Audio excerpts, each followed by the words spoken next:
morning, students. Today we are doing chapter 1 on the Earth, the Moon, and the Sun. Chapter 1 is about picturing the moon. First up, light on the moon. The moon is a rocky sphere that travels around a planet. Our Earth has one moon. Other planets have multiple moons. This is a diagram. The Earth and planets, they orbit around the sun. They go around the sun. But moons go around planets. They go around the Earth. That is what is different between planets and moons. Planets orbit the sun, moons orbit Earth. In the night sky, we can see some of the moon being lit up and some of the moon being dark. The word terminator means the border between light and dark on the moon. This is an example of a moon that you can see in the night sky. This is its terminator, the division between its light side and its dark side. Chapter 1 question. Why is there a border between light and dark on the moon? Why is there a border between light and dark on the moon? The first thing we need to learn is, where does the moon get its light? When we go to our simulation, we can watch what happens. I'm going to hit play in our simulation. What do you notice about the Earth and the moon? What do you notice about the Earth and the moon?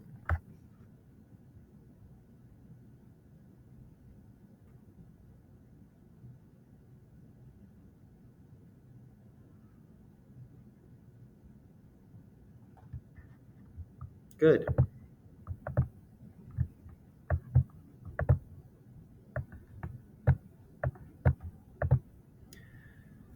The sun illuminates the moon.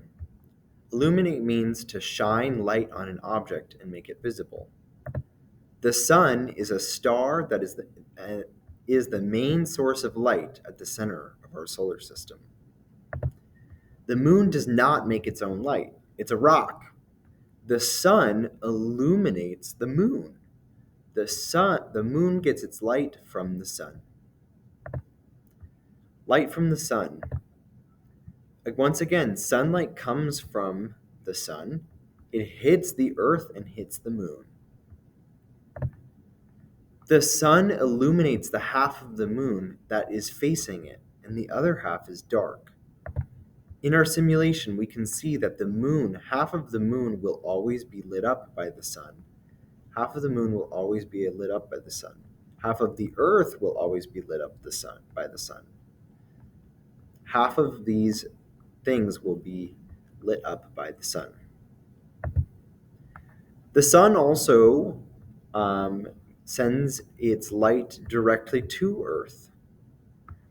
It goes in straight lines.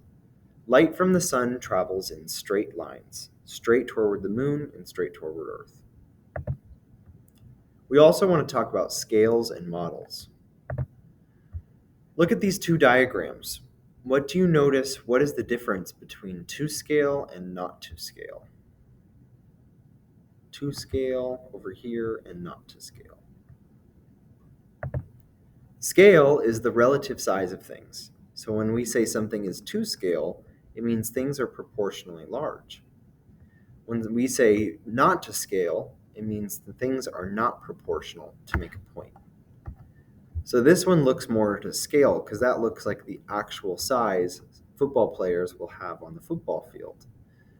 The ball also looks like the relative size you would see on a football field. This diagram is not to scale because the people are way too big, but because the people are way too big, you can see what they look like and what the ball looks like. Again, to scale, things are proportionally large. Not to scale, things are not proportional to make a point. A model. An object, a diagram, or a computer program that helps us see or understand something by making it simpler or easier to see. When a model is to scale, the object sizes and distance are larger or smaller than in the real world. but the same relative size to one another. Some models need to be not to scale to be useful, meaning they are not relative to one another. Models of our solar system are usually not to scale because our solar system is so dang large. These images of our solar system show the size of our planets, but not the distance. The distance is way, way, way further out from each other because there's so much distance between each other. Let's do some practice questions. Letitia is a space scientist who made this diagram of the moon and the Earth as seen above. This is a top view, with sunlight coming in from the left, shown by the arrows. Why does Letitia's diagram show that it's brighter on the left half of the moon? How does light travel? Which of these things is true about the moon? Someone has said that light bent around a corner to reach an object. Is that possible? 3 student astronomers made the diagram above to show what they think the moon looks like when it is seen from above. In these diagrams, the sunlight is coming in from the left, as shown by the arrows. Which diagram is the most accurate and why? Thank you. That's the end of the lesson. Proud of you for working on those questions. Take care.